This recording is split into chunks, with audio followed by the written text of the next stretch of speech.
அன்பானவர்களே, அன்பு வணக்கங்கள்.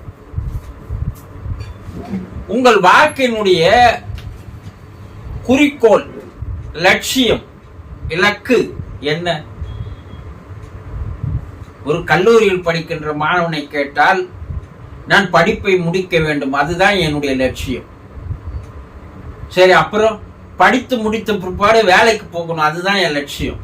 சரி, அப்புறம் வேலைக்கு போனதும் திருமணம் செய்துக்கணும், அதுதான் என் லட்சியம். சரி, அப்புறம் நல்ல பிள்ளைகளை பெற்றெடுக்க வேண்டும், அதுதான் என் லட்சியம். அப்புறம் நல்ல ஒரு வீடை கட்டி பார்க்க வேண்டும், அதுதான் என் லட்சியம். அப்புறம் பிள்ளைகளை மேற்கொண்டு படிக்க வைக்க வேண்டும், அதுதான் என் லட்சியம். அப்புறம் அவர்களுக்கு திருமணம் செய்து பார்க்க வேண்டும், அப்புறம் அவர்கள் பிள்ளை பெற்றெடுப்பதை, பேரன் பிள்ளைகளை நாங்கள் பார்க்க வேண்டும். அப்புறம்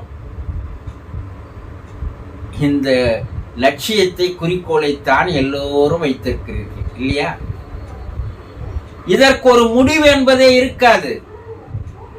ஒன்று விட்டால் ஒன்று, ஒன்று விட்டால் ஒன்று என்று உங்களுடைய லட்சியங்கள் மாறிக்கொண்டே இருக்கும். அது நிறைவு பெறவே பெறாது. கொஞ்சம் சிந்திச்சு பாருங்க. ஆமாங்க, நான் வேலைக்கு போகணுன்ற குறிக்கோள் தான், வேலைக்கு வந்துட்டேன், அப்புறம் கல்யாணம் பண்ணிக்கிட்டேன், அப்புறம் கடைசியா உங்களுக்கு வயதாகிவிடும்.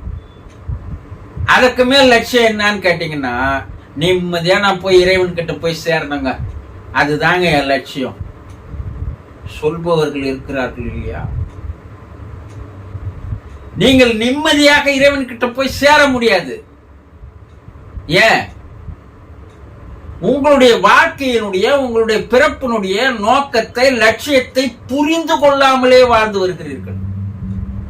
உங்களுடைய லட்சியம் எல்லாம் புற உலகை சம்பந்தப்பட்டதாக இருக்குதே தவிர அக உலக சம்பந்தப்பட்டதாக இல்லை. இதை சிந்தித்து பார்ப்பது என்பது யாரோ ஒரு சிலருக்கு தான் அந்த சிந்தனை வருகிறது, ஞானம் வருகிறது, தெளிவு வருகிறது. மற்றவர்கள் எல்லாம் புற உலகில் ஓடிக்கொண்டே இருக்கிறார்கள். ஓட்டம் கடைசியாக ஓய்வு பெறும் நேரத்தில் தான் இறைவனை நினைக்கிறார்களே தவிர வாழும் பொழுது அந்த இறைவனை அவர்கள் நினைப்பதில்லை. நாங்க தான் கோயிலுக்கு போறோமா, அப்ப இறைவன் நினைக்காதே போறோங்க? கேக்குறீங்க இல்லையா? கோயிலுக்கு எதற்கு போகிறீர்கள்? இறைவனை நினைப்பதற்கா? இறைவன் கிட்டம் நீங்கள் வியாபாரம் பேசுகிறீர்கள். எனக்கு இதத்தா, அதத்தா, இதை கொடு, அதை கொடு. மனசாட்சி தொட்டு சொல்லுங்க. நீங்க கோயிலுக்கு போய், இறைவா நீ என்னை படைச்சதுக்கு நன்றி, என்னை இந்த அளவுக்கு வாழ வச்சிருக்கிறதுக்கு நன்றி, நான் இப்போ வாழ்ந்து வருவதற்கு நீ கொடுத்த உயிர் தான், பிறப்பு தான், நன்றி, எனக்கு இதுவே போதும், எனக்கு சந்தோஷமான வாழ்க்கையில் நான் இருக்கிறேன், பிரச்சனை இல்லாத இருக்கிறேன்.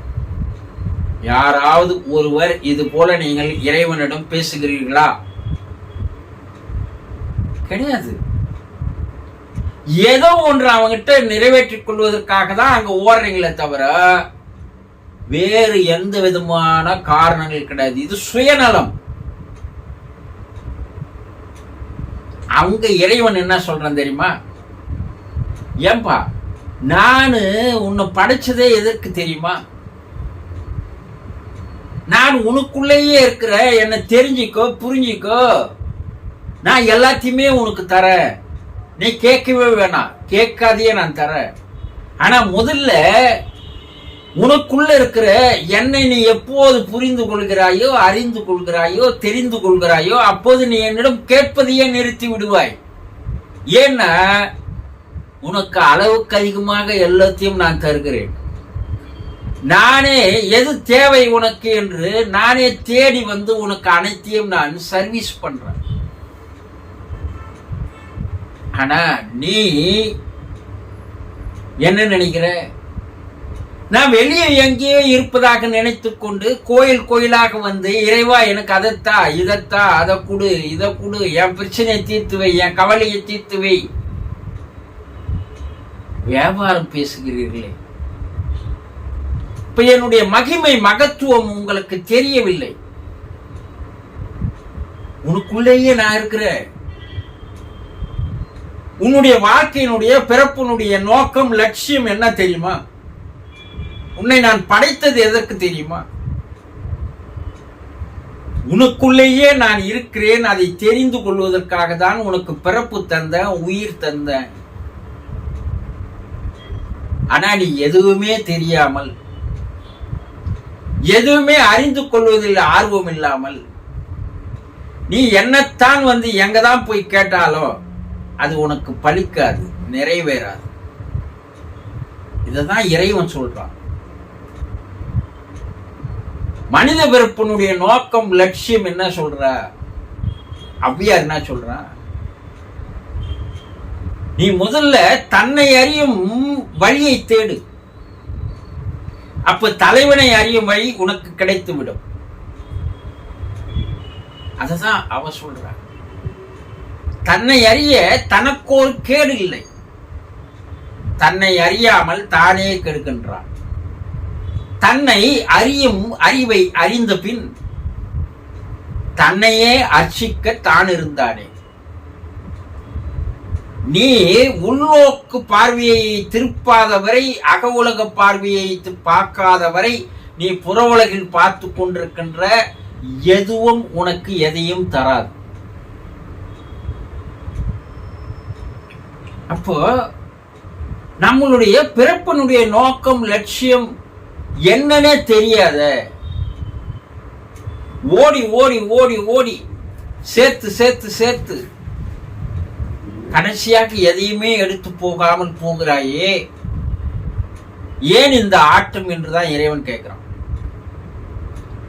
எவன் ஒருவன் அவனுக்குள் இருக்கின்ற என்னை அறிந்து கொள்கிறானோ அப்போதே அவனுக்கு தேவையானதெல்லாம் தானாக வந்து சேரும் என்றுதான் இறைவன் கூறுகிறான்.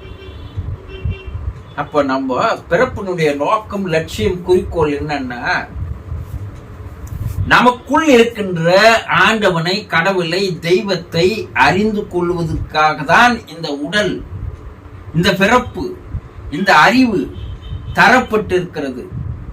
அதை யார் முதலிலேயே அறிந்து கொள்கிறானோ, வாழும் பொழுதே வாலிப வயதில் யார் அறிந்து கொள்கிறானோ அவனுடைய வாழ்நாள் முழுவதும் அவனுக்கு தேவையான அனைத்தையும் இறைவன் கொண்டு வந்து தருகிறான்.